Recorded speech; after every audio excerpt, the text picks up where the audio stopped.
इसमें तज्जिया हुआ। पिछले 6 दिनों से ये मामला देखा जा रहा है और देश के हालात भी देखे जा रहे हैं। पाकिस्तान 4 आदमियों को भेजता है और अपने इलाके में ये काम करके चला जाता है। और सर सुन लीजिए सर, 6 दिन हो गए पूरे देश के अंदर अफरा तफरी का माहौल है। जहां हम गमजदा हैं वहां और जगहों पे ऐसे मामला देखने को मिल रहे हैं। मैं थोड़ा तवज्जो सबकी चाहूंगा। बहुत सारे लोगों ने अच्छी बात रखी, अपनी अपनी बात रखी। सर, टेररिस्ट ने टूरिस्ट को डराया, टेररिज्म ने टूरिज्म को रोका।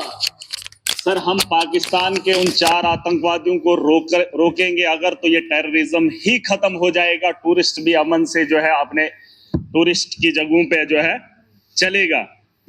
सर, पाकिस्तान की बात मैं करना चाहूंगा। कुछ लोग कहते हैं अपने देश के अंदर भी कि ये मुसलमान आतंकवादी है। पाकिस्तान से आया मुसलमान जम्मू कश्मीर के अंदर या देश के किसी भी कोने में आए तो उसका दाग हमारे माथे पे चिपका देते हैं सर।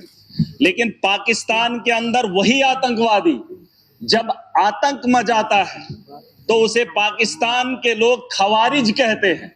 क्या कहते हैं? खवारिज कहते हैं कि अपने ही पाकिस्तान में, मुल्क के अंदर जब कत्लेआम करता है पाकिस्तान में तो उसे खवारिज कहते हैं। और जब वही आतंकवादी हमारे देश में आता है तो उसे मुजाहिद कहते हैं सर। ये शर्म की बात है। ये पाकिस्तान को ये बात बताना बहुत जरूरी है। या तो जिन लोगों को आप यहां पे भेज रहे हो वो भी मासूमों का कत्ल कर रहे हैं, और जब आपके मुल्क में वो लोग कत्ल करते हैं तो आप उन्हें खवारिज ना कहिए, आप उन्हें भी वही बात बताइए। बहरहाल सर, गोली का जवाब गोली से नहीं होना चाहिए, क्योंकि सर वो 4 आदमियों को भेजते हैं, हम बोल ही रहे हैं, मजम्मत कर ही रहे हैं, और उससे क्या हो रहा है कि हमारे मुल्क के अंदर अफरा तफरी का माहौल है।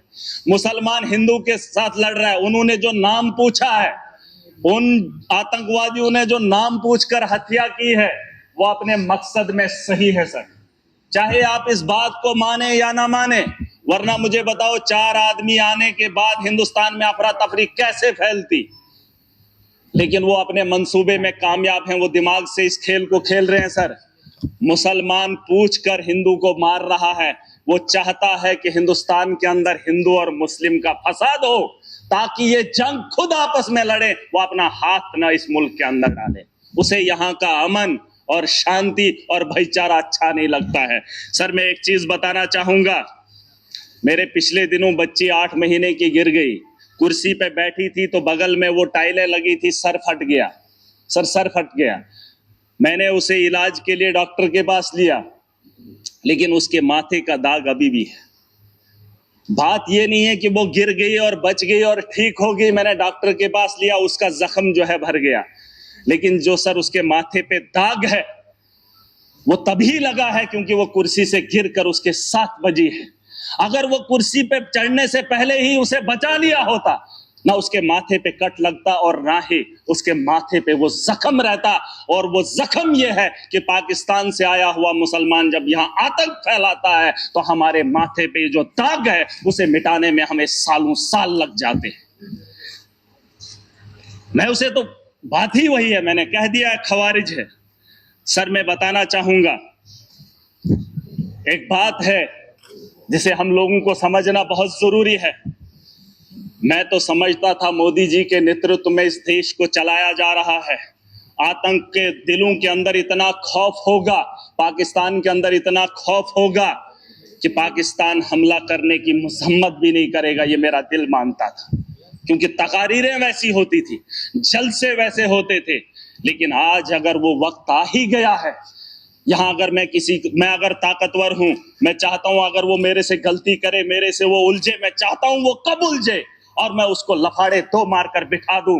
सर, ये मेरा मानना है। अगर मैं ताकत में हूं, मैं चाहता हूं अगला मेरे पे वार करे और मैं उसे ताकत से जवाब दूं। आज नहीं सर, पूरी बात सुन लीजिए। अभी तक घंटी किसी की नहीं बजी, किसी की नहीं बजी। अगर मेरे लिए बजा रहे हो मुझे बताओ, मैं कुछ गलत बोल रहा हूं, मैं सही बोल रहा हूं। मैं कह रहा हूं सर, आज आप यहाँ इजलास बुलाएंगे, बुला लो, मैं भी चला जाऊंगा। मैं आज इसलिए आया हूं, मैं इस जम्मू कश्मीर का नागरिक भी हूं और जिम्मेदार भी हूं, और मेरे नौजवान बच्चे, उमर साहब ने एक टीम बनाई, अलग अलग स्टेट्स के अंदर गए, लेकिन मजबूरी क्या हुई कि मुसलमान को देखकर पीटा जा रहा है। मैं इसलिए यहां पर आया हूं। मैं मुंबई नहीं गया, मैं महाराष्ट्र नहीं गया, मैं गुजरात नहीं गया अपने उन बच्चों को देखने के लिए जो यहां से हमारे बाहर पढ़ने के लिए जा रहे हैं। लेकिन मैं उमर साहब का फिर भी शुक्रिया अदा करना चाहूंगा। लेकिन एक बात बताने आया हूं, मैं चाहता हूं सर, मैं चाहता हूं जो बात मैं बोल रहा हूं कि उकसाया जा रहा है। पाकिस्तान बड़े आदमी को, ताकतवर को कभी कमजोर नहीं उकसाता है। अगर उकसाने की गलती पाकिस्तान ने की, मैं खुल के बोलूंगा सर, अगर की, और ये पहली बार नहीं हुआ, जम्मू कश्मीर को मोहरा मत बनाइए। मिलकर आज पूरा जम्मू कश्मीर नहीं, पूरा देश इकट्ठा है। जवाब देने का वक्त आ गया है। ताकत का जवाब ताकत से देंगे, गोली का जवाब गोली से देंगे, तब जाके अमन और शांति की बहाली की उम्मीद कर सकता हूं सर। वरना आज ये हाउस चला, 22 तारीख का वो मातम, आज हम बात करेंगे, महीने के बाद फिर किसी जगह फिर कोई कातिलाना हमला करेगा, फिर हमारे बच्चों को जो स्कूल जाने से रोका जाएगा, फिर हमारे घरों पे बमबारी होगी, फिर मुसलमान को हकारत की निगाह से देखा जाएगा। आज मौका है, आज मौका है, आज पूरा देश इकट्ठा है, मुसलमान साथ है। यहां उधमपुर में, पहलगाम के बाद उधमपुर में आतंकवादी हमला हुआ, एक मुसलमान ने गोली खाई। मैं चाहता हूं कि आप यहां पर यह दाग न लगाए, पाकिस्तान को मौका मत दें, मत दे। ये मेरा घर है, मुझे पाकिस्तान के वास्ता नहीं है। अगर देश का हिंदू ये कह रहा है कि मुसलमान आतंकवादी है, तो फिर पूछना चाहता हूं, भारत को छोड़कर अमेरिका लोग क्यों जा रहे हैं, कनाडा क्यों जा रहे हैं, और आपको लगता है महराज पाकिस्तान जाना चाहता? नहीं, मैं भी दुनिया के उन बेहतरीन ममालिक में जाना चाहता हूं जहां बेहतर जिंदगी मुझे मिले। ये भिखारियों का देश, जहां खुद भूखे नंगे लोग हूं, उस पाकिस्तान में मैं जाना चाहूंगा। ये दाग खत्म कर दीजिए, ये सोच खत्म कर दीजिए। मैं एक लोकतंत्र मुल्क में रह रहा हूं, जमहूरियत का मुल्क है, यहां आजादी है, मेरे जैसे इंसान को बोलने का अधिकार है। अरे पाकिस्तान में हालात देखकर इंसान को घिन आती है, लेकिन ये दाग मैं नहीं ले सकता। मैं अपने दोस्त को देश के कोने में पिटते हुए नहीं देख सकता, हिंदू और मुसलमान के साथ लड़ते हुए नहीं देख सकता। पाकिस्तान 4 आदमियों को भेजकर देश का माहौल गंदा कर रहा है और हम उसका हिस्सा बन रहे हैं। सबसे बड़ी बेवकूफी इसी की बात की है। और मैं चाहता हूं सर, मैं चाहता हूं आखिरी बार, सियासत नहीं है, बस दुख है। अगर ये मामला होता ही नहीं तो हम अपनी अपनी कॉन्स्टिट्यूंसियों में काम कर रहे होते। तारगामी साहब ने बहुत अच्छी बात रखी सर। इस हाउस के अंदर जिन लोगों ने हाउस बुलाया वो किसको फरियाद लगाए, किसको? सर, अगर हमारी सलाह लेनी है तो हमें बुला लीजिए, हम आपको बताएंगे, लेकिन आपको विश्वास करना पड़ेगा।